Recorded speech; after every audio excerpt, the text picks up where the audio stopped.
Shout out to all my PCs out there, productive consumers. So this is going to be the first of many, bringing y'all content, financial literacy basics. With that being said, we're going to discuss a real interesting idea that came about from one of the PCs. Shout out to my boy Troy Dixon in Mobile, Alabama.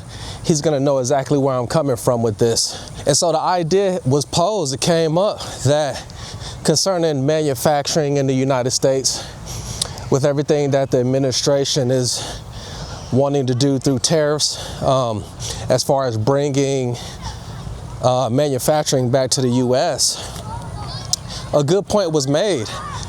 Have we as the United States risen above the industrial age to the point where manufacturing is no longer a focal point for our economy?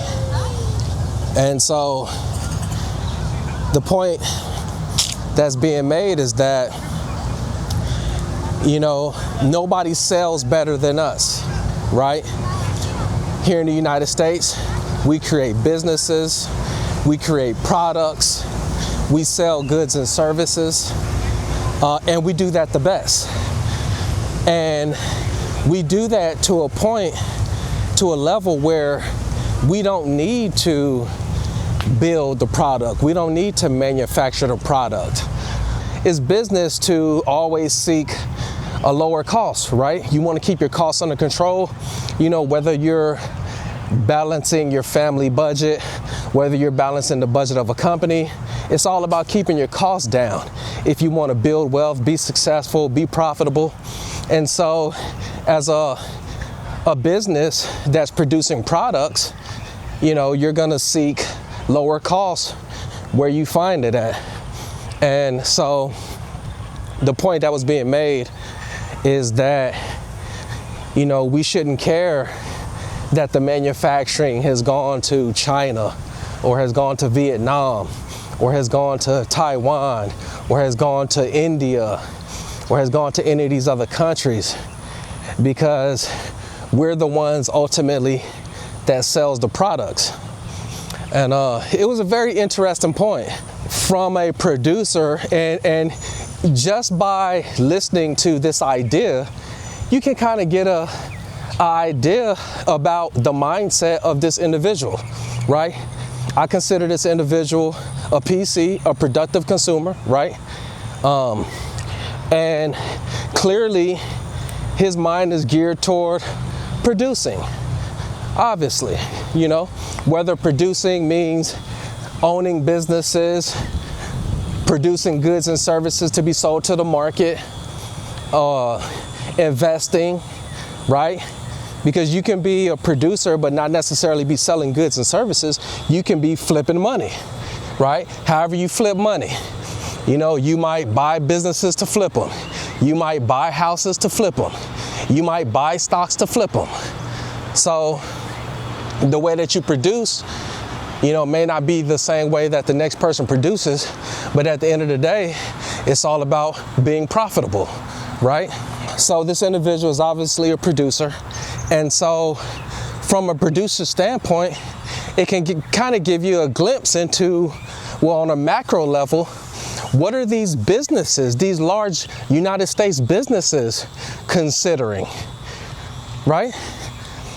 When they talk about the uncertainty that's in the markets, the uncertainty about the economy, it's the uncertainty, right? What is FUD? Fear, uncertainty, and doubt. So the uncertainty amongst these large companies in how they need to move forward with their business in a profitable manner. Well, yeah, there's uncertainty to that because we don't know what the trade deals are going to be like. We don't know what the costs are going to be like. It's kind of hard to put your budget together when you don't even know your cost, right? To budget, you have to know how much you got coming in, how much you got going out. Well, if you're uncertain about what you're gonna have going out, moving forward, but you can't budget. So that's where we've been this month in April since the tariffs have went into effect. We've been in this economic place of uncertainty.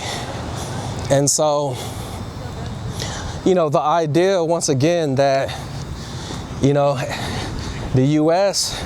as a country, we've moved beyond manufacturing, right? That was the industrial age. It's a good point. We don't need to manufacture the products. We create the products. We own the products. We can have someone else manufacture our products for less than what we can manufacture them from, and then we're going to sell them to the world. Well, guess what? If you're a producer and you create and you produce and you come up with goods and services and products, then I see where that would be your philosophy. That would make total sense to you. But guess what? A majority of the citizens are not producers. A majority of the citizens are consumers. A majority of our citizens are on the other end of the spectrum. They're consumers. They're not producing products. They're not producing goods and services. They're not investing in the markets, financial market, stock market, Forex, crypto. So a lot of what is being said as far as this kind of idea, it's out the window. It will go on one ear and out the other, to the average person. So just being able to break down the facts and know what's going on. We always want to deal with the facts of these matters. And the problem is a lot of times, because of the information that's coming out through the media, we can't get facts. We don't know what's fact and what's fiction with a lot of that stuff that comes out, and so it's a blessing that we do have the internet these days, and we have a lot of information that we can sift through and potentially, lead to some facts and some truth. But at the end of the day, you have to have a good understanding about these different topics. You have to have a good understanding about the relationship between these countries. You have to have a good understanding about money, budgeting, economics. You have to have a good understanding about government, politics, because it's a lot of different factors that goes into these decisions. And so at the end of the day, it all comes down to the decision that you have to make personally, right? Because you can theorize and speculate about what Donald Trump is doing, about what the administration is doing, about what the country is doing, about what Russia is doing, about what China is doing, about what the EU is doing. But at the end of the day, what are you doing? That's the question. That's what it's always going to come back to, because it doesn't matter what they do.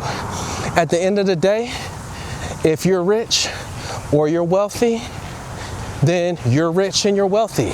If you're poor and you're struggling, you're poor and you're struggling. But it's a decision that you have to make. It's a decision that you have to make. None of those people, none of those countries can make that decision for you. So as a productive consumer, we're making the decision to build wealth. We're making the decision to be rich. We're making the decision to have abundance. And so at the end of the day, after all that is said and done, you have a decision to make. Okay? What are you going to do? Well, first, you need to make sure you're getting some money. You need to make sure that you have some income coming in, whether that be from a job, whether that be from a business. You can have income coming in from stocks, through dividends, right? You can have income coming in from real estate. If you own real estate, rental properties, buy properties, rent them out to tenants, and basically rent it out for more than what your mortgage is, right? The difference of that is your income, your rental income. You can do independent contracting work, side hustle work, DoorDash, Uber Eats, Uber, Lyft, right? You can go through neighborhoods and see what yards aren't cut, offer to cut grass, you know? You could offer to pick up trash. Go through neighborhoods where there's trash, you know? Maybe see if you can do a deal with the council, city council. So, you know, here in the United States of America, there's a lot of ways that you can generate income.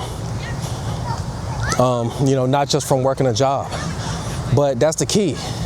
If you don't have any income, then you're not gonna have an outcome. So the first thing is to generate some income. Now, once you're generating income, obviously you're gonna have expenses. Okay, like they say, it costs to be the boss. It takes money to make money. So you're gonna have expenses. You need to know your expenses, right? You can't have money coming out of your account and you not know where the money is going. You check your account 5 years from now and then go to the gym talking about, hey, y'all been billing me for the last 5 years. What's going on? What, you just realized that? Okay, so you have to manage your finances, manage your money. And you do that with a budget. You got income, you know exactly how much money you have coming in. You have expenses, you know exactly how much you have going out. You have to always keep your income higher than your expenses. All right? And whether you work more hours, you pick up another job, a part-time, you do gig work, DoorDash on the side, whatever you need to do, you have to have your income higher, greater than your expenses. You can also cut expenses, right? Do you need that Netflix subscription? What's that, about $24.99 now? Do you need the Amazon Prime? You've been getting a lot of packages shipped to the house, okay? So a lot of subscriptions, a lot of costs. Do you need to eat out every day? Old Charlie's, Outback, Olive Garden. It's good, but it costs, you know? Maybe consider using a meal prep company if you have one locally. If you don't have one locally, they all ship.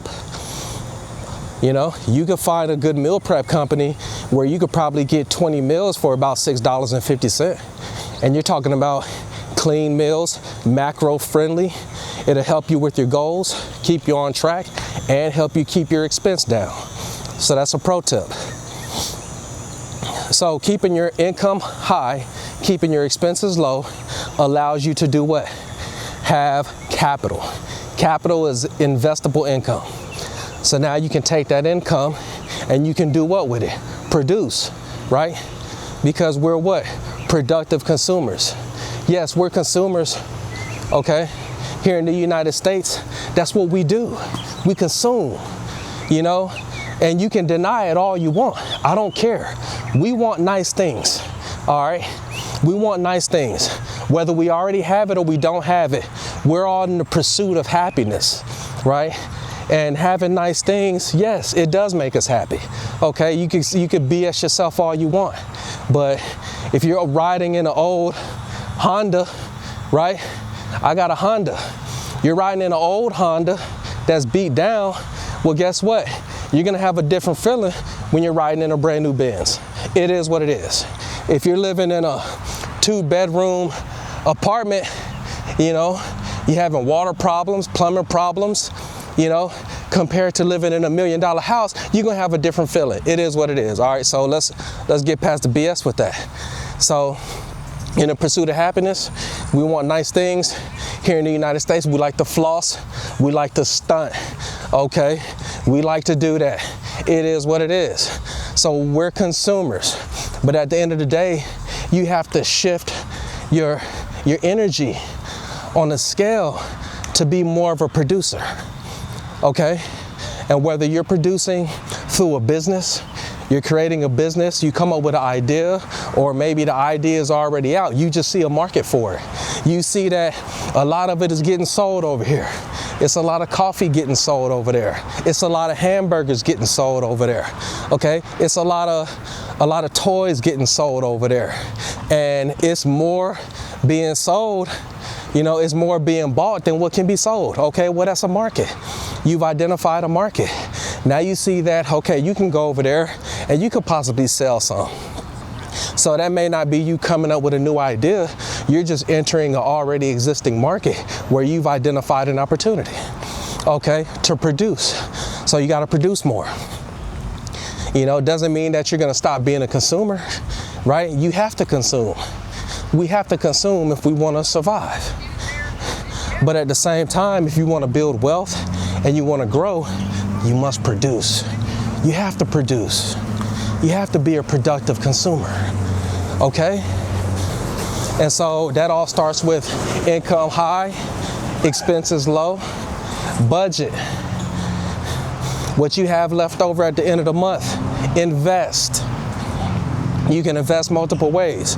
You can invest in a business that sells a service. You can invest in the stock market, okay? You can invest in companies that are already doing all that. United States companies that are already selling goods and services, okay? And you can just invest in those companies by buying stocks. And it's very simple.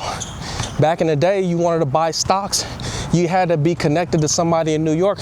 You had to call them on the phone and place your order, and then they had to be there at the New York Stock Exchange placing your order trying to get a fill. Now, you can just download the app. I use Charles Schwab, and there's no sponsorship in that. I don't care, I'm not worried about it. It's my first video on here anyway.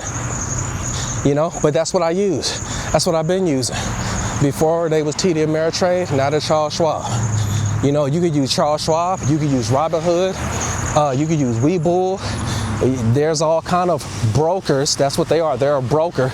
The same way that you would have had a physical broker in New York back in the 80s. You would have had somebody that you knew in New York that worked on Wall Street. They worked in the stock market and they were your broker, right? You hired them as your broker, and you would call them up, place the orders with them. They will put your orders in, and then that's how you would get into the market. Now your brokers are all online. They're all digital. You don't have to call anybody. You download the app, create an account, just like you opening a bank account. It's the same process, the same exact process. Okay, did you open a Wells Fargo account? Did you open a Regions account? Did you open a PNC account? Did you open a Bank of America account? It's the same process.